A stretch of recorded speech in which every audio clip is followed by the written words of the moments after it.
Sir எங்கள் அண்ணன் சீமான் அவர்கள் சொல்லியிருக்காரு சார், விஜய் வந்து ரொம்ப மனமுருகி வீடியோலாம் வெளியிட்டார். அவருக்கு இதயத்தில் வலி இல்லை, மனதில் அதற்கான வலியும் அந்த வேதனையும் இல்லை அப்படின்றத அந்த வீடியோ பார்த்தோன்னே தெரியுதான் சார். நீயும் கொஞ்ச நாள் தம்பியாக தானே இருந்த, இதயத்தில் அடுத்த மாதம் உனக்கு சம்பளம் கிடையாது, உன்னோட வலியை இப்போ வெளிப்படுத்து, லீவும் கிடையாது, இப்போ வலியை வெளிப்படுத்து. எப்படிப்பா வெளிப்படுத்துறது? இந்த வெண்டிலேட்டர் என்ன சார் இங்கக்குள்ளே வச்சு அப்படி டப்பு டப்பு டப்புன்னு துடிக்கும், அது மட்டும் தான் சார் பண்ண முடியும். எப்படி வெளிப்படுத்துறது எனக்கு தெரியலப்பா உண்மையில். சிகிச்சை பண்ணுறதுக்குள்ளே மிஷினை விட்டு பார்ப்பாங்களே சார், ஆஞ்சியோ அது பண்ணி வலி இருக்கா என்னன்றதை கண்டுபிடிக்கணும் போல. உண்மை கண்டறியும் சோதனை, இது வலி கண்டறியும் சோதனை. நான் கூட அன்னைக்கு அந்த விபத்து நடந்துச்சு சார், இன்னைக்கு பேசினாரு ஏதோ வந்து இதுக்கு விஜய் தான் முழு பொறுப்பு எப்படி சொல்ல. நல்லா பேசியிருந்தாருல்ல, கூட்டு பொறுப்பு இருக்கணும். நல்லா பேசியிருந்தாரு, ஹாஸ்பிட்டலுக்கு போயிட்டு கரூர் ஹாஸ்பிட்டலில் நல்லா பேசியிருந்தாரு. அது எல்லாத்தையும் சேர்த்து தான் பார்க்கணும். சீமான் அவர்கள் பேசியது, சீமான் அவர்கள் நேரடியாக விஜய் குற்றம் சாட்ட தொடங்கிவிட்டார். அன்னைக்கு அவர் ஸ்டேட்டு கவர்மெண்ட் மேலே பழி போடாதீங்கன்னு சொன்னாரே ஒழிய விஜய் அவர் எந்த வகையிலும் ப்ளே பண்ணல. வேதனையில் இருப்பாருங்க, விடுங்க, என்ன மனசு கஷ்டம் இருக்காதா, அவரும் மனுஷன் தானே, விடுங்க, எவ்வளோ கஷ்டம் இருக்கும், பார்ப்பான், தேவைப்படும் போது தம்பி வந்து பார்ப்பான் அப்படின்ற மாதிரி தான் திரு சீமான் அவர்கள் அன்று பேசினார். நேற்று காலையிலிருந்து நடந்த நிகழ்வுகள் எல்லாவற்றையும் நீங்கள் பார்த்தீர்கள் என்றால் விஜய் குறிவைத்து தாக்கப்படுகிறார் என்பதை நீங்கள் புரிந்து கொள்ள முடியும். திரு நக்கீரன் கோபால் அவரே ஒரு சேனல் வச்சுருக்காரு. அந்த சேனலில் பார்த்தீங்கன்னா ஏதாவது பாலியல் தொடர்பான சம்பவங்கள் எது நடந்தாலும் சரி, கையை அப்படி வச்சுக்கிட்டு நம்பியார் மாதிரி அப்படியே பிசைஞ்சுக்கிட்டே அப்படியே வேதனையாக 10 வீடியோ போட்டுருவார். தப்புச்சரலான்னு நினச்சிங்களா? நீதிமன்றத்தில் புடிச்சு கொடுத்ததே நான் தான்டா. அது மட்டும் இல்லை சார், டிடெக்டிவ்ஸ்ன்னு பேசுகிறாங்க சார், அவங்களும் இந்த பாலியல் ரீதியாக தான் சார் பேசுகிறாங்க. லாயர்ஸ்ன்னு பேசுகிறாங்க, அவங்களும் பாலியல் ரீதியாக தான் பேசுகிறாங்க. கோச்சுக்கு அதிகமாக இப்படி சொல்கிறேன். நக்கீரன் மேகசினே செக்ஸ் மேகசின்மா, ஒன்று சீரியஸாக சொல்கிறேன். எனக்கு தெரியாது. அப்போ நான் நினச்சேன் இவ்வளோ பெரிய நக்கீரனுக்கு இந்த மாதிரியான விஷயங்களை பேசி மக்களை ஈர்க்க வேண்டிய தேவை என்ன இருக்குன்னு ஆச்சரியமா. அது மட்டும்தான் அவங்களோட தொழில். நித்யானந்தா எக்ஸ்போஸில் ஆரம்பித்து ஆரம்ப காலத்துலேருந்தே இதுதாம்மா பண்ணுவாங்க. காலஞ்சென்ற அன்பழகன் எனது நண்பர் சொல்லுவார், இஷ்டத்துக்கு எழுதுவான் சங்கர். போயஸ் தோட்டத்தில் செல்வி ஜெயலலிதாவும் சசிகலாவும் பியர் அருந்துவார்களாம். இது தவறு இல்லை, இது நியூஸாக கூட போடலாம். ஃபேக்ட்ரியிலேருந்து நேராக குழாயில் வந்து போயஸ் தோட்டத்துக்கு வருதான், எப்படியா வரும் பியரு? கவர் ஸ்டோரி வச்சுருக்காங்க அந்த காலத்தில். மாட்டுக்கறி சாப்பிடும் மாமி நான், இது என்ன கவர் ஸ்டோரியா? ஜெயலலிதாவுக்கு குழந்தை இருக்குன்னு சொல்கிறது. அம்மா வாரிசு அடி. இவரைத்தான் ஜேர்னலிஸ்டாக என் ராம் ஏற்றுக்கொள்வார். மாட்டுக்கறி சாப்பிடும் மாமி ஸ்டோரியை ராம் ஏற்றுக்கிறாரான்னு தெரில. இப்படி தான் நீங்கள் நல்லா பார்த்தீங்கன்னா ஒரு பேட்டர்ன் தெரியும். நீங்கள் கரெக்டாக தான் சொல்கிறீங்க. இதுதான் நக்கீரன். பாலியல் சார்ந்த விஷயங்களை வச்சு தான் நக்கீரன் விற்கிது. அந்த சினி கூத்து பேஜை நிப்பாட்டினாங்கன்னா அந்த வாங்குகிற 4 பேர் கூட வாங்க மாட்டான் அந்த புக்கை. கோபால் நேற்று கொலகார பையன்ற ரேஞ்சுக்கு பேசிட்டார். சீமான் ஒரே நாளில் இதெல்லாம் நடக்குது. நீங்கள் எல்லாத்தையும் கோத்து பார்க்கணும். அதுக்கு தான் அந்த ப்ராட் பிக்சர் அப்படின்னு சொல்லுவாங்க. ஒரு லாங் சைட்லேருந்து நீங்கள் லாங் ஷாட்லேருந்து நீங்கள் இதை பார்த்தீங்கன்னா எல்லாத்தையும் சேர்த்து பார்க்க முடியும். பக்கத்தில் நின்று பார்த்தீங்கன்னா இது தனியாக தெரியும், உங்களுக்கு இது தனியாக தெரியும். தள்ளி நின்று எப்பவும் பார்க்கணும். ஜேர்னலிஸ்ட்டுக்கு அது ரொம்ப முக்கியம். சரியா? திரும்ப சம்பவம் நடந்து 1 வாரம் ஆகுது. அன்னைக்கெல்லாம் வந்து வருத்தத்திற்கு ஒரு விஷயம் தான் திரும்ப சொன்னார். நேற்று என்ன பேசினார்? விஜயை ஏன் கைது செய்யவில்லை? திமுகவுக்கும் தாவேக்காவுக்கும் மறைமுக டீலிங் என்றார். சென்னை உயர்நீதிமன்ற கிளையில் இன்று அந்த வழக்கு விசாரணைக்கு எடுத்துக்கொள்ளப்படுகிறதா இல்லையா என்று தெரியவில்லை. சென்னை உயர்நீதிமன்ற கிளையில் விஜயை இந்த வழக்கில் குற்றவாளியாக சேர்க்க வேண்டும் என்று ஒரு மனு தாக்கல் செய்யப்பட்டுள்ளது. இப்போ விஜயை நேரடியாக அந்த வழக்கில் குற்றவாளியாக சேர்த்தா தவறில்லைன்ட்டு தான் நான் சொல்லுவேன். ஏன்னா சம்பவம் நடந்த இடத்துல விஜய் இருக்கார், அவரை அக்யூஸ்டாக போகிறது ப்ராப்பர். அதில் விஜய் பொறுப்பாக இல்லையான்றதுலாம் it's a matter of trial. Vijay அக்யூஸ்டாக சேர்க்கணுன்றதை எனக்கு அதில் மாறுபட்ட கருத்து இல்லை. பட் ரொம்ப கான்ஷியஸாக ஆதவ் பேரை விஜய் பேரை சேர்க்காமல் இருந்தாங்க. இப்போது விஜய் பெயரை சேர்க்க வேண்டும். அதை அவர்களாக சேர்க்கக்கூடாது என்பதால் பொதுவெளியிலிருந்து இந்த கருத்துக்களை வர வைக்கிறார்கள். அண்ட் இன்றைக்கி நீதிமன்றத்தில் நடந்த விவகாரங்களை என்ன மாதிரியான மனு, அதாவது விஜய்க்கு இனிமேல் பிரச்சாரத்துக்கு அனுமதியை கொடுக்கக்கூடாதுன்னு ஒரு எப்படி ஒரு ப்ரேயரை கோர்ட்டில் ஃபைல் பண்ண முடியும்? ஆனால் ஃபைல் பண்ணியிருக்காங்க. விஜய் அவர்களை எஃப்ஐஆரில் சேர்க்கணும் அப்படின்றதையும் திமுக செட்டிங் பண்ணால் கூட இருக்கலாம்ல சார். அந்த பெட்டிஷன் சொல்கிறீங்களா? போட்டவரே திமுக பஞ்சாயத்து சேர்மன், அப்புறம் இதில் என்ன மறைமுகமாக வர பண்ணுறாங்களாங்க? தாவேக்கான்ற கட்சியை தடை செய்யணும்னு சொல்லிட்டு உதயநிதி கிட்ட போய் பாதிக்கப்பட்ட மக்கள் கோரிக்கை வைக்கிறாங்க. அவர் தானே பிரதமர், உடனே வந்து முடிவு எடுத்துருவார். அப்போ கூட தேர்தல் ஆணையத்துக்கு தான்ப்பா அதிகாரம் இருக்குது, பிரதமரால் கூட அதை செய்ய முடியாது. ஸோ இது எல்லாத்தையும் இணைச்சி பார்த்தீங்கன்னா நேற்று நீதிபதி திரு சந்துரு உள்ளிட்ட சமூகத்தில் முக்கியமானவர்கள் ஓவராலாக அவங்கள சொல்லணும்னா இடதுசாரி சிந்தனையாளர்கள் என்று அவர்களை எடுத்துக்கொள்ளலாம். பத்திரிகையாளர்கள், எழுத்தாளர்கள், கலைஞர்கள் அத்தனை பேரும். அதில் அவங்க விஜய் மீது சொல்லக்கூடிய குற்றச்சாட்டுகளை நான் மறுக்கவில்லை. விஜய் பொறுப்பை தட்டி கழித்து விட்டார், இது போன்ற இந்த ரீதியில் நிறைய குற்றச்சாட்டுகளை அவர்கள் சொல்கிறார்கள், நான் ஏற்றுக்கொள்கிறேன். ஆனால் கூடுதலாக தமிழக அரசு மீது அவர்கள் எந்த விதமான விமர்சனத்தையும் வைக்கவில்லை. எனக்கு அண்ணன் திரு கோபால் அவர்கள் மீதெல்லாம் எனக்கு வருத்தம் இல்லை. நீங்கள் விஜய் விமர்சனம் பண்ணுறீங்க, நானும் விமர்சனம் பண்ணுறேன். இதே போன்ற விமர்சனத்தை நீங்கள் கள்ளச்சாராய சாவுகளுக்கு முதல்வரின் மீது வைத்திருந்தீர்கள் என்றால் நான் இவரை பத்திரிகையாளர் என்று ஏற்றுக்கொள்வேன். இப்போ பேசுகிறீங்களா விஜய் அவனே பேசுகிறீங்களா, அது மாதிரி ஸ்டாலினை பேசு. என்ன அவன் பாட்டுக்கு அங்கே உட்காந்துருக்கான், இவ்வளோ பேர் செத்து கிடக்குறாங்க சாராயம் குடிச்சிட்டு அப்படின்னு அன்றைக்கி பேசுங்க. இப்படி விஜய் பேச வேண்டிய தேவை என்னம்மா சொல்லுங்கம்மா. நீங்கள் அது பேசுகிற பாயிண்ட் கரெக்டாக இருக்கலாம். அது கூட சார் அந்த கூட்டத்தில் இருக்க செருப்பை எடுத்துகிட்டு வந்து விளாசணும்னு சொல்கிறாரு சார் விஜயை. என்னம்மா அப்படி என்னம்மா ஆயிடுச்சு? விஜய் பிளான் பண்ணி ஒரு 40 பேர் சாப்பிட்டுண்டா அப்படின்னு செஞ்சுருந்தாங்கன்னா இந்த வார்த்தைகளுக்கெல்லாம் அவர் தகுதியானவர். அது இல்லைன்றது அவருக்கும் தெரியும். அப்படி இருக்கும்போது இந்த வார்த்தையை பயன்படுத்துறதுக்கான தேவை என்ன? இந்த விஷயத்தை வச்சு அரசியலை விட்டே ஓடிடுவான்னு பார்த்தா திரும்ப வரேன்றா. நோக்கம் என்ன தெரியுதா? அப்படி சொல்கிறாரு. நோக்கம் என்ன தெரியுதா? அப்படி பார்த்தா முதல்வர் 100 முறை ஓடி இருக்கணுமே. 5 பேர் பீச்சில் செத்ததுக்கு என்ன வீடியோ போட்டாரா கோபால்? இதுக்காவது இன்றைக்கி விசாரணை நடக்குது, ஊரே சேர்ந்து இதுக்கு நியாயம் வேணும்னு ஊரே சேர்ந்து எல்லாரும் குரல் கொடுக்குறோம். அங்கே குரலே வரலையா? எஃப்ஐஆர் போட்டாங்களா? நான் அன்னையிலேருந்து இன்றைக்கி வரைக்கும் கேட்டுட்ருக்கேன். இங்கே பாருங்கள், ஏதோ ஒரு தப்பு நடந்திருக்கு இந்த இடத்துல. அந்த 5 பேர் செத்தது ஏதோ ஒரு தப்பு நடந்திருக்கு. அது என்ன தப்புன்றது ஒரு சிஸ்டம், ஒரு அரசாங்கம் தெரிஞ்சுக்க வேணாமா? நீங்கள் யாரையும் பிடிச்சி நீங்கள் தூக்கில் போட போகிறதில்ல, அது நல்லா தெரியும். ஒய்யாரமாக உட்காந்து சிஎம் கூட ஏர் ஷோ பார்த்துக்கிட்டு இருந்தால் ஐஸ்கிரீம் அதிகாரியை தூக்கிலையா போட போகிறீங்க நீங்கள்? இல்லை. ஆனால் எங்கே தப்புன்றதை கண்டுபிடி ஃபிக்ஸ் பண்ணணுமா இல்லையா? ஏன்னா ஒரு சீஃப் மினிஸ்டர் வர்றாரு, அந்த நிகழ்ச்சிக்கு ஜனங்க இத்தனை வருஷம் கழிச்சு 20 வருஷம் கழிச்சு மெரினால ஏர் ஷோ நடக்குதுன்னு புள்ள குட்டிகளெல்லாம் சின்ன பிள்ளைங்களெல்லாம் கூட்டிக்கிட்டு இந்த விமானத்தை பார்த்து கண்டு மகிழலாம்ட்டு வர்றாங்க. எந்த ஏற்பாடும் பண்ணாமல் வெயிலையும் நெருக்கடியிலையும் 5 பேரை சாவு விட்டீங்களே, யாராவது இதுக்கு காரணமாக இருக்கணும்ல. அதுக்கு விசாரணை கேட்டாரா கோபால்?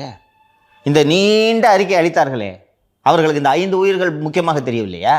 அது இந்த செந்தில் பாலாஜி அவர்கள் வந்து பேசுறாரு, கீழே செருப்புதையும் கிடக்கு, செந்தில் பாலாஜி கீழே செருப்புதையும் கிடக்கு, வாட்டிக்கவே இல்லைன்னு சொல்லிட்டு அன்னைக்கு தண்ணி கொடுத்தாரா சார்? கிரைசிஸ் மேனேஜ்மெண்ட் திமுகவுக்கு சரியில்லை, அதோட நீட்சி தான் இது அப்படின்னு தான் பல பேர் அப்படிதான் பார்க்கணும். அப்படிதான் பார்க்கணும். நீங்க அதுக்கு விசாரணை நடத்திருக்கணும். ஒரு பழனிசாமி கரெக்டா பாயிண்ட் அவுட் பண்ணாரு, நீங்க அதுக்கு விசாரணை நடத்திருக்கணும். ஒரு சீஃப் மினிஸ்டருக்கு கோவம் வரணும். அது ஏய் நான் கலந்துக்கிற கூட்டம்டா, இதுக்கு என்னடா ஏற்பாடு பண்ணிருக்கீங்க? நாம் கலந்துக்கிட்ட அந்த கூட்டத்தில் ஏர் ஷோ பார்க்க வந்து 5 பேர் செத்து இருக்கிறான்னா யார் காரணம்? அதுக்கு அந்த மாதிரி பொறுப்பை முதலமைச்சருக்கு ஃபிக்ஸ் பண்ணணும்னு இந்த கூட்டறிக்கை வெளியிடுறவங்களோ, திரு சீமானோ, நக்கீரன் கோபாலோ, பத்திரிகையாளர்களோ யாருமே நினைக்க மாட்டேங்கிறாங்க. இதனால் தான் இவர்கள் காழ்ப்புணர்ச்சியோடு விஜயை விமர்சிக்கிறார்கள் என்று நான் புரிந்து கொள்கிறேன். நீங்கள் அன்றும் பேசி இருக்க வேண்டும் என்கிறேன் நான். 5 பேர் இறந்திருக்கிறார்கள், வெறும் 5 லட்ச ரூபாய் தூக்கி விட்டெறிஞ்சிட்டு இது என்ன பொறுப்பற்ற தன்மை, இதுக்கு ஒரு விசாரணை நடத்த வேண்டாமா என்று நீங்கள் அன்று பேசி இன்றும் பேசியிருந்தீர்கள் என்றால் நான் உங்களை வாழ்த்துவேன். இன்னைக்கு நீங்கள் விஜய் அரசியலை விட்டு விலக வேண்டும் என்ற கோரிக்கை நீங்கள் வைப்பது உங்கள் உள்நோக்கத்தை காட்டுகிறது. திமுகவின் தூண்டுதலில் நீங்கள் வேலை செய்கிறீர்கள். இந்த ஒரு துர்சம்பவத்தை பயன்படுத்தி திராவிட முன்னேற்ற கழகத்தை வெற்றி பெற செய்ய வேண்டும் என்றுதான் அத்தனை பேரும் வேலை செய்கிறார்கள். எப்பவுமே அரசியல் பேச மாட்டார், ஏதாவது இந்த திராவிட இயக்க கூட்டங்களுக்கு தான் போய் கலந்துக்கிட்டு பேசுவார். இவர் சத்யராஜ் மகளை எம்எல்ஏ ஆகணுன்றதுக்காக என்ன பேச்சு பேசுகிறாங்க அப்பனும் பொண்ணும். எத்தனை பேர் இதுக்கு எல்லாம் சேர்ந்து வச்சுக்கிட்டு விஜய் அரசியலை விட்டு போக வேண்டும் என்று இது வருகிறது. எல்லாம் அத்தனை பேரும் சேர்ந்து தாவேகாவையும் விஜயையும் அந்த பனையூர் அறைக்குள் முடக்கிவிட வேண்டும் என்று முயற்சி செய்கிறார்கள். அவர் என்ன சொல்கிறார் என்றால், நீங்கள் என்ன முடக்குவது, நானே முடக்கி போகிறேன் என்கிறார். இன்னைக்கு வரைக்கும் சாவு வீட்டுக்கு போலப்பா. ஒரு நீங்கள் எந்த முகூர்த்த நல்ல முகூர்த்த நாளில் நீ யாராவது ஒரு அரசியல்வாதிகிட்ட ஃபோன் பண்ணி கேள, இன்றைக்கி ஒரு 15 கல்யாணங்கன்னு வாங்க, 30 கல்யாணம் அட்டன் பண்ணுற அரசியல்வாதிலாம் தெரியும் எனக்கு. ஒவ்வொரு இடத்துல போய்ட்டு தலை காமிச்சிட்டு வந்துடுது. போலனா வருத்தப்படுவாங்க, பத்திரிகை வச்சுருக்காங்க, சங்கடப்படுவாங்க. அதே போல் கல்யாணத்துக்கு போலனா கூட நீ சமாளிச்சுக்கலாம். மரணம், அந்த மரணம் ஏன் நிகழ்ந்தது? இன்று தொலைக்காட்சிகளில் செய்தி பார்த்தேன். 4வது நாளாக விஜய் ஆலோசனை. என்ன சார் ஆலோசனை? இவங்க பேசுறதுக்கு அவரும் இடம் கொடுக்குறாரு சார். அதுதாம்மா எனக்கு வருத்தம். உனக்காக நாங்கள் பேசிகிட்டு இருக்கோம், எடப்பாடி பேசிகிட்டு இருக்காரு, நயினார் பேசிகிட்டு இருக்காரு, நீங்கள் பேச மாட்டிங்களா? ஏர்போர்ட்ல பத்திரிகையாளர்கள் நிற்கிறாங்க சார். அந்த நிமிஷமே திரு விஜய் அவர்கள் அவருடைய வருத்தத்தை வெளிப்படுத்தி இருக்கணும் சார். பெண்கள் தினத்துக்கு அவர் சொன்னார்ல, பெண்களோட பாதுகாப்பு தருவாங்கன்னு சொல்லிட்டு நம்ம நம்பணும், இவங்களை எல்லாரையுமே ஆட்சிக்கு ஏற்றணும், இன்னைக்கு இவ்வளோ மோசமாக ஆட்சி பண்ணிட்டு இருக்காங்க, எல்லாரும் சேர்ந்து இவங்களை வீட்டுக்கு அனுப்புவோம் அப்படின்னு சொன்னார்ல. குறைஞ்சபட்சம் அதை சொல்லிட்டு போயிருக்கலாம்ல. நீங்கள் அன்னைக்கு பேசாதனால தான் உங்களுக்கு இன்னைக்கு வருத்தமே இல்லைன்னு இருக்கவங்க எல்லாரும் பேசிட்டு இருக்காங்க. நீங்கள் பேசாததால் உங்களது பலகீனத்தை அவர்கள் புரிந்து கொண்டார்கள். இவர் சீமான் சொன்னதெல்லாம் நான் உடன்படலைன்றது பார்க்குறவங்களுக்கு தெரியும். சொல்லுங்கம்மா, அவர் வருத்தப்படுறன்றது நான் தெரிஞ்சு தான் நான் அந்த மாதிரி விமர்சனத்தை வைக்கல அவர் மேலே. இயல்பாக ஒரு மனுஷனுக்கு வருத்தம் இருக்கும்ப்பா, அதெல்லாம் இல்லாமல்லாம் இருக்காது. நான் வருத்தமாக இருக்கேன்றதை ஒரு வீடியோ போட்டு வெளியிட்டால் முடிஞ்சு போச்சா? 4 நாளாக நீங்கள் வந்து ஆலோசனை பண்ணுறீங்களே, என்ன சார் ஆலோசனை பண்ணுறீங்க எனக்கு சொல்லுங்கள் சார். என்ன ஆலோசனை பண்ணுறீங்க சார்? எதை பற்றி சார் ஆலோசனை பண்ணுறீங்க? சார் எனக்கு தெரியல, ஆனால் தெரிந்தவரும் ஆலோசனைட்டு போகிறாரு சார். நேற்று தாவேகா நிர்வாகியே ஒருத்தர் பேசியிருக்காரு. அவரே தெளிவாக சொல்கிறாரு, இங்கே பாருங்க, தப்பு பண்ணால் அதை நம்ம வந்து சரி பண்ணுறதுக்கான வேலைகளை பார்க்கணும், சரி பண்ணுங்கன்னு சொல்கிறவனே நீங்கள் டார்கெட் பண்ணாதீங்கன்னு சொல்லியிருக்காரு. தாவேகா கொடி அரை கம்பத்தில் பறந்துருக்கணும்னு அவர் சொல்கிறாரு. இது ஒரு சிம்பிளான விஷயமா? நீங்கள் வந்து ப்ராக்டிக்கலாக யோசிச்சு பார்த்தீங்கன்னா, ஒரு கொடி அரை கம்பத்தில் பறக்கிறதுனால 41 பேர் உயிர் பெற்று வரப்போகிறார்களா? இல்லை. ஆனால் அந்த உயிர்களுக்கு நாங்கள் மரியாதை செலுத்துகிறோம், எங்கள் கட்சியின் கொடி அரை கம்பத்தில் பறக்கும். இது ஒரு சிம்பிள். ஒரு நாட்டின் தலைவரோ முன்னாள் தலைவரோ இறந்தால் 3 நாட்கள் அரசு முறை துக்கம் அனுசரிக்கப்படுகிறது. அப்படின்னா என்ன? அது ஒரு மரியாதை செலுத்துறதுனால அரை கம்பத்தில் கொடிகள் பறக்கும். 3 நாட்களுக்கு அரசு நிகழ்ச்சிகள் ரத்து செய்யப்படுகிறது. இறந்தவர்களுக்கு நாங்கள் மரியாதை செலுத்துகிறோம். இவ்வளவுதான். ஆனால் அப்படி வராமல் இங்கே அரை கம்பத்தில் தாவேகா கொடி பறக்காமல் நீங்கள் ஆயுத பூஜை கொண்டாடுனீங்க ஆஃபீஸில், அந்த ஃபோட்டோ தான் சார் வெளியே வருது. பார்க்குறவங்களே விடுறா தம்பி. இப்போ இவங்களுக்கு எல்லாம் இந்த விஷயம் அவள் கொடுத்த மாதிரி ஆயிடுது. எக்ஸாக்ட்லி. இதை நீங்கள் டெய்லி கொஞ்சம் அவளை போட்டுக்கிட்டே இருக்கிறீங்கன்றதா சொல்கிறேன். அப்போ என்னதான் சார் அரசியல் பண்ணுறீங்க? என்னதான் ஐடியா உங்களுக்கு? அருண்ராஜும் ஜான் ஆரோக்கியசாமியும் புஷி ஆனந்தும் நிர்மல்குமாரும் மட்டும்தான் நிர்வாகிகளா? உங்களது மேடைகளில் நிகழ்ச்சிகளை தொகுத்து வழங்குகிறாரே ராஜ்மோகன், வீடியோ போடுகிறாரே லயோலா மணி, கட்சியின் சார்பாக நீங்கள் அந்த இறந்த 41 குடும்பங்களையும் சென்று பார்த்து வாருங்கள் என்று சொல்வதில் உங்களுக்கு என்ன சிக்கல்? திருச்சி, பெரம்பலூர், அரியலூர், நாமக்கல், சேலம் மாவட்ட நிர்வாகிகள் இறந்தவர்கள் வீட்டுக்கு சென்று வாருங்கள் என்று சொல்வதில் உங்களுக்கு என்ன சிக்கல்? ஒருவேளை ஜான் ஆரோக்கியசாமி எப்படி நினச்சிருக்கலாம் இல்லையா, ராஜ்மோகனோ லயோலா மணியோ போய் செக்கை கொடுக்கும்போது அந்த புகழை அவர்கள் பெற்று விடுவார்கள்னு நினைச்சிருக்கலாம் இல்லையா? அப்படித்தான் நினைத்திருக்கிறார். அவங்க வளர்ந்துருவாங்க அப்படின்னு நினைச்சிருக்கலாம் இல்லையா? நினைத்து இதை செய்யாமல் இருக்கிறார்கள். குறைந்தபட்சம் அந்த பணம் போய் சேரணும்ல. சித்தம் பூரா ஏழை, பணக்காரன் யாரும் வந்து உங்களை பார்க்குறதுலாம் இப்படி வந்து நிற்க மாட்டான். கரெக்டாக உட்காந்து 55 இன்ச்சு டிவியில் தான் பார்ப்பான். ஏழை ஜனம்தான் உங்களை பார்த்து ஏமாறுது. முகப்பூச்சுகளை பார்த்து ஏமாறுவது இந்த ஏழை மக்கள் தான், அன்று முதல் இன்று வரை. அப்போ இந்த ஏழை ஜனங்களுக்கு குறைந்தது இந்த பொருளாதார உதவி, குறைந்தபட்சம். நீங்களே உங்களது அறிக்கையில் சொல்லியிருக்கீங்க, இந்த 20 லட்சம் உயிர்களை மீட்டு தராதுன்றது நீங்கள் சொல்லியிருக்கிறீங்க. அது குறைஞ்சபட்சம் அது போய் சேரணும்ல. அனௌன்ஸ் பண்ணி நான் பாயில் வச்சுப்பீங்களா? என்ன தான் உங்கள் திட்டம்? நீங்கள் நாளைக்கு பிரச்சாரம் பண்ணுங்கள், பண்ணாமல் போங்க, அதெல்லாம் விட்டுருங்க. அந்த இறந்தவனுக்கு நீங்கள் செலுத்தக்கூடிய மரியாதை அவர்கள் வீட்டுக்கு சென்று ஆறுதல் சொல்வது. எத்தனை நாள் கழிச்சாலும் போய் வீட்டில் ஆறுதல் கேட்பாங்க தெரியுமாம்மா, எப்படிமா இருந்தாருன்னு கேட்பாங்க. எல்லாருக்கும் தெரியும் சார். ஒரு துக்க வீடுனாங்க சார், பார்க்குற அன்னைக்கு கேட்கணும். 1 வருஷத்துக்கு அப்புறம் நீங்கள் பார்த்தா கூட பரவாயில்ல, அந்த பேசிட்டு தான் நீங்கள் அடுத்த கட்டத்தை பேசணும். நல்லா தானே இருந்தார், சும்மா அவங்களும் சொல்லுவாங்க. நாள் நைட்டு, காலையில் நைட்டு கூட நல்லா சாப்பிட்டாரு, காலையில் தான் இருந்துட்டார். கொஞ்சம் இப்படி ட்ரை பண்ணியிருந்தால் காப்பாற்றிருக்கலாம். இது நார்மல், எல்லா இடங்களையும் கேட்கக்கூடிய கான்வர்சேஷன். இது என்னன்னா அந்த மரணத்தின் துயரத்தை பகிர்ந்துகிறது. புரியுதா? அரிகம்பஸ் ஓகே, விடு பார்த்துக்கலாம், விடு, அடுத்தது பார்ப்போம். இந்த ஒரு சக மனிதனுக்கு கொடுக்கக்கூடிய ஆறுதல், அந்த சக மனிதனுக்கு கொடுக்கக்கூடிய ஆறுதலை நீங்கள் உங்கள் கட்சியினருக்கே கொடுக்கவில்லை என்றால் நீங்கள் என்ன மாதிரியான தலைவர்? இந்த கூட்டணி இல்லைன்றதெல்லாம் பின்னாடி பார்த்துக்கலாம், இதெல்லாம் பின்னாடி முடிவு செய்ய வேண்டிய விஷயம். ஃபஸ்ட்டு நீங்கள் செய்ய வேண்டியது இந்த இறந்தவர்களை வீட்டுக்கு சென்று அஞ்சலி செலுத்துவது. நீங்கள் போனால் சிக்கலாயிடுன்ட்டு நீங்கள் உங்கள் வீடியோவில் சொன்னீங்க, நான் அதை மறுக்கலை, ஏற்றுக்கிறேன். உங்கள் கட்சி நிர்வாகிகளுக்கு உத்தரவு போடுறதுல உங்களுக்கு என்ன சார் சிக்கல்? நான் சொல்லிட்டா என்ன சிக்கல்னு? அந்த ஏழை வீட்டுக்கு போகிறது கூட உங்கள் கட்சியில் எவனும் ரெடியாக இல்லை. கரெக்டாக இருக்கலாமா? இதுக்கு வாய்ப்பு இருக்கலாமா இல்லையா? நம்ம ஏழை வீட்டுக்கு போனாலும் நம்மளை எங்கே பிடிச்சிக்க போகிறாங்கன்ட்டு நினைக்கிறதுக்கு பாசிபிலிட்டி இருக்கா இல்லையா? இருக்குது சார். விஜயா தானே சார் நினைக்கிறாரு. நீங்கள் எனிவே வந்துட்டீங்க சார் சினிமா விட்டு. அரசியல்வாதியாக நீங்கள் ஒரு கேட்டபில்லர்லேருந்து பட்டர்ஃப்ளையாக மாறணும்ல, அந்த மாற்றமே நடக்கலைன்னு நான் நினைக்கிறேன் சார். கையோட கையா பாடி இருக்கும்போதே போய் செக்கை கொடுத்துருந்தீங்கன்னா லயோலா மணியோ ராஜ்மோகனையோ சொல்கிறது சரி சார். இன்றைக்கி ஆயிடுச்சு சார், 1 வாரம் ஆயிடுச்சு. இன்றைக்கி விஜய் தான் சார் போகணும், என்ன நடந்தாலும் பரவாயில்லன்னு விஜய் போனால் தான் சார் அவர் பட்டர்ஃப்ளைன்ற அரசியல்வாதியாக மாறுவார். அதை செய்கிறத உங்களை எது தடுக்குது? இதை செய்கிறது இது ஒரு மனிதனின் அடிப்படை. ஒரு அரசியல் கட்சி தலைவரின் கடமை. அப்போ இதை செய்யலாமா வேணாமா 4 நாள் ஆலோசனை பண்ணிட்டு இருக்கீங்கன்னா நீங்கள் என்ன மாதிரியான லீடர்? எழை வீட்டுக்கு போகலாமா வேணாமான்றதை நீங்கள் ஒரு வாரம் ஆலோசனை பண்ணுறாலும் நீங்கள் அடுத்து எப்போ பிரச்சாரத்துக்கு போவீங்க?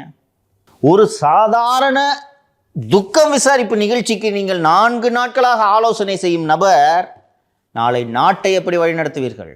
இன்னைக்கு அவங்க நிர்வாகிகளே சொல்றாங்க சார், விஜய்க்கு என்ன நடக்குது அப்படின்றதே தெரியல, சில பேர் மூடி மறைச்சிடுறாங்க, அந்த அந்த வட்டத்துக்குள்ள தான் இருக்காரு அப்படின்றத சொல்றாங்க. அதுக்கு ஸ்டாலின் இருந்துட்டு போட்டுமே. இதே விமர்சனம் தானே திரு ஸ்டாலின் மேலே நம்ம வச்சிருக்கோம். அதைத்தானே சொல்லிக்கிட்டு இருக்கோம். அதுக்கு புதுசாக ஒரு ஆக்டர் எதுக்கு? நீங்கள் இதுக்கு சினிமாவில் நடித்தாலே நான் வருஷத்துக்கு ஒரு 2 படம் நல்ல படம் கொடுப்பீங்களே.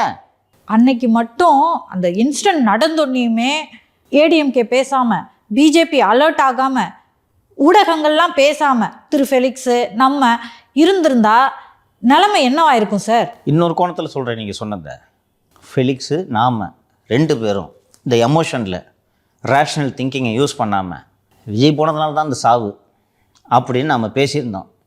எடப்பாடி பழனிசாமி, நயினா நாகேந்திரன் எல்லாம் இப்படி பொறுப்பு இல்லாமல் நடந்திருக்கக்கூடாதுன்னு சொல்லியிருந்தா இன்றைக்கி தனிமைப்பட்டு நிற்பாரா இல்லையா? திமுகன்ற யானை விஜய் மிதிச்சு போட்டிருக்கோம் சார்.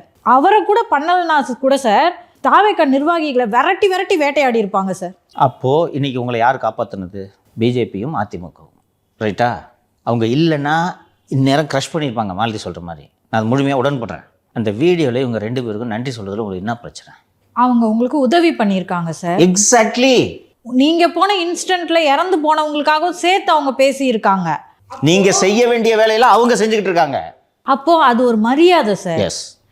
இளவு வீட்டில் போய் எப்படி துக்கம் கேட்கணுமோ அவர்களுடைய பெயர்களை சொல்லி நன்றி சொல்கிறது ஒரு மரியாதை. நீங்கள் ஒன்றும் உடனே சொல்லலையே. 4 நாளைக்கு அப்புறம் வந்து எழுதி வச்சுக்கிட்டு தானே படிக்கிறீங்க.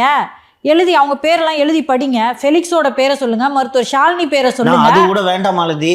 ஃபெலிக்ஸு, சவுக்கு மீடியா, டாக்டர் ஷாலினி விட்டுருங்க. ஸ்மால் திங்ஸ்னு விட்டுறேன். பொலிட்டீஷியன்ஸ் 2 பேர் தான் உங்களை கை தூக்கி விட்டது. 2 பெரும் அரசியல் கட்சிகள் தான் உங்களுக்கு கை கொடுத்தது. நெருக்கடியான நேரத்தில் கை கொடுத்தது. கேட்குறாங்க, விஜய் கைது செய்வாங்களா? விஜய் கரூருக்கு வரலன்றாங்களே. ஒருத்தர் ஒரு மனநிலைங்க. இது ஒரு துக்க நிகழ்வுங்க. மறுநாள் காலையில் எடப்பாடியோட ப்ரெஸ் மீட். இது அந்த ப்ரெஸ் மீட் இல்லைன்னா உங்கள் கதினான்றதை யோசிச்சு பாருங்கள். காலையில் போய் மைக்கை போட்டு வம்புக்குன்னு கேட்குறாங்க, விஜய் கரூருக்கு இன்னும் டெத்து கவுண்ட்டு ஏறிக்கிட்டு இருக்கு, விஜய் கரூருக்கு வரலன்னு சொல்கிறீங்கன்னு. ஏங்க, அதுதான் டேர்ன் பண்ணுச்சு. நான் மீண்டும் மீண்டும் தயக்கம் இல்லாமல் சொல்கிறேன். அந்த பழனிசாமிக்கு நன்றி சொல்கிறதுனால நீங்கள் இப்போ எந்த வகையில் உங்களுக்கு பாதிப்பு வந்து விட போகிறது? நீங்கள் 2 பேருக்கும் நன்றி சொல்லாமல் தான் கவனமாக தவிர்த்தீங்க. இன்றைக்கி உங்களை பிஜேபி கூட்டணின்னு திமுககாரன் சொல்லியா? இந்த பழியெல்லாம் யோசிக்கலாமா? நீங்கள் ஒரு கிரைசிஸில் உதவி பண்ணதை தானே பாஸ் நீங்கள் மெயினாக யோசிக்கணும். இது வந்து ஒரு அரசியல்வாதியாக செய்ய வேண்டியதில்லை, ஒரு மனிதனாக செய்ய வேண்டியது. அவங்க மாலதி கரெக்டாக குறிப்பிட்டாங்க. இது பண்பு. என்னன்றி கொன்றார்க்கும் உய்வுண்டாம் உய்வில்லை, செய் நன்றி கொன்ற மகற்கு. நன்றி மறப்பது நன்றன்று. கொஞ்சம் நீங்கள் கிளாக்கை ரிவைண்ட் பண்ணி அன்னைக்கு எடப்பாடியும் பிஜேபியும் இதர தலைவர்களும் ஒரு மாறுபட்ட நிலைப்பாட்டை எடுத்திருந்தால் உங்களுக்கு அது என்ன? கூசாமல் உங்கள் வீடியோவில் எல்லா இடத்துலையும் நடந்துச்சு, நல்லா நடந்துச்சு. கரூரில் எப்படி நடக்குது? நிலைமைகள் மாறிக்கொண்டிருக்கின்றன, அரசியல் நிலைமைகள் மாறிக்கொண்டிருக்கின்றன என்பதை விஜய் அவர்கள் கணிக்க வேண்டும். இன்றைக்கி திரு ஜான் பாண்டியன் அவர்கள் ஒரு அறிக்கை கொடுத்துருக்காரு. பார்த்தீங்கன்னா உங்களுக்கு அரசியல் எப்படி மாறுதுன்றது தெரியும். ஜான் பாண்டியன் அவர்கள் தேசிய ஜனநாயக கூட்டணியில் அங்கம் வகிக்கக்கூடிய ஒரு தலைவர். எல்லா விஷயத்துக்கும் செந்தில் பாலாஜியை குறை சொன்னால் எப்படிங்க இது? ஐயா என்ன சொல்லியிருக்கார்? முதல்வர் என்ன செய்ய வேண்டுமோ அதை செஞ்சுருக்காரு. புரியுதா? இது ஒரு இன்சிடென்ட் நடந்து போச்சு, பெரிய இன்சிடென்ட்டு. இந்த இன்சிடென்ட்டை வச்சு இதனால் எனக்கு என்ன அரசியல் லாபம் என்று தான் அத்தனை பேரும் சிந்திப்பார்கள். அது தவறு இல்லை. நீங்கள் குறைந்தபட்சம் இவர்களுக்கு நன்றி கூறுவதன் மூலம் நீங்கள் அரசியல் லாபம் அடையலாம். நம்ம வீட்டில் சாக்கடை ஊற்றுறாங்க, அதுதான் நம்மளை லாஸ்ட்டு ஷோ. அது வரைக்கும் யாரெல்லாம் பேசுனாங்களோ எல்லாருக்கும் நன்றி தெரிவித்தோம் அந்த ஷோலையே. அதுக்கப்புறம் மீண்டும் அதை நினைவு கூறும்போது கடைசியாக உட்காந்து யூடியூபர் வரைக்கும் நம்ம நினைவு கூர்ந்தோம். இத்தனைக்கும் நம்மளை எதிர் திசையில் விமர்சனம் பண்ணுறவங்களோட பெயரை நம்ம சொல்லி நினைவு கூர்ந்தோம். நான்லாம் வந்து பார்த்தவங்க எல்லாருக்கிட்டையும் கேட்டு லிஸ்ட் எதுவும் விடுபற்றக்கூடாதுன்னு சொல்லிட்டு ஞாபகப்படுத்தினேன். திரு விஜய் அவர்கள் ஒரு பெரிய பிராண்டு. அவர் ஒரு பேரை சொன்னாலே அவங்க பிராண்ட் ஆவாங்க. அதெல்லாம் சினிமாவோட விட்டு அவர் அரசியலுக்கு வரும்போது சொல்லணும். நீங்கள் சொல்கிறீங்க ஃபெலிக்ஸ் பேரை தேவையில்லாமல் மருத்துவ மாற்றிக்கோ, ஷாலினி பேர்லாம் தேவையில்லைன்றீங்க. ஆனால் அவங்க சொல்லியிருக்கணும். அவங்க தெளிவாக சொல்கிறாங்க, ஒரு சேவியரை மக்கள் தேடிக்கொண்டிருக்காங்க, திரு விஜய் அவர்கள் வரணும் அப்படின்னு சொல்கிறாங்க. இவங்கெல்லாம் பேசுவது தான் உங்களை வெயிட் ஆக்கியிருக்கு. அப்படி இருக்கும்போது பெயர்களை சொல்கிறதுல இவருக்கு என்ன சார் தயக்கம்? 4 நாளைக்கு அப்புறம் இன்னைக்கு திமுகக்காக யாரெல்லாம் சப்போர்ட் பண்ணிட்டு இருக்காங்களோ எல்லாரையும் திமுக ரிவார்டு பண்ணோம். நீங்கள் ரிவார்டு பண்ணலையே சார். இப்படி பேசுகிறவங்க கேஸு வாங்குறாங்க. அதுலேருந்து கேஸ் தப்பிக்கிறதுக்கும் நீங்கள் எங்களுக்காக பேசணும். நம்மளுக்கு இன்னைக்கு ஒரு கிரைசிஸில் நம்ம எல்லாரும் சிக்கிக்கிட்டு இருக்கோம். நம்ம ஒவ்வொருத்தரோட கையை பிடிச்சிக்கிட்டு துணையோட ஸ்ட்ராங்காக அந்த கிரைசிஸ்லேருந்து வெளியேறணும். சிம்பிளான விஷயம்ப்பா. ஃபெலிக்ஸ் காலையில் கைதாகிறாரு. பழனிசாமி அவர்களின் உதவியாளரிடம் தகவல் சொல்லப்படுகிறது, காலையில் இது மாதிரி கைது ஆகிவிட்டாருன்னு. 10 மணிக்கெலாம் அறிக்கை வந்துருச்சுப்பா கட்சியிலேருந்து. இதான் ஒரு தலைவன், புரியுதா? இத்தனைக்கும் ஃபெலிக்ஸு அதிமுக ஆதரவு நிலைப்பாட்டை எப்போதும் எடுக்காதவர். மிக தீவிரமான தாவேக்கு ஆதரவு நிலைப்பாட்டுக்கு போயிட்டார் ஃபெலிக்ஸ். அவர் கூப்பிட்டு ஒரு போஸ்டிங் கீஸ்டிங்காவது போட்டு விடலாம். போயிட்டார், அந்த ஸ்டாண்ட் எடுத்துட்டாரு. எடப்பாடிக்கு என்னப்பா இருக்குது, என்ன இருக்குது? அப்படியா, கைது பண்ணிட்டாங்களா? சரி. நீங்கள் தானே அறிக்கை விட்டுருக்குண்ணா. அறிக்கை எங்கேருந்து வரணும்? உங்கள்கிட்டேருந்து வரணும். அதனால தான் அவர் லீடர் ஆகிட்டு இருக்காரு.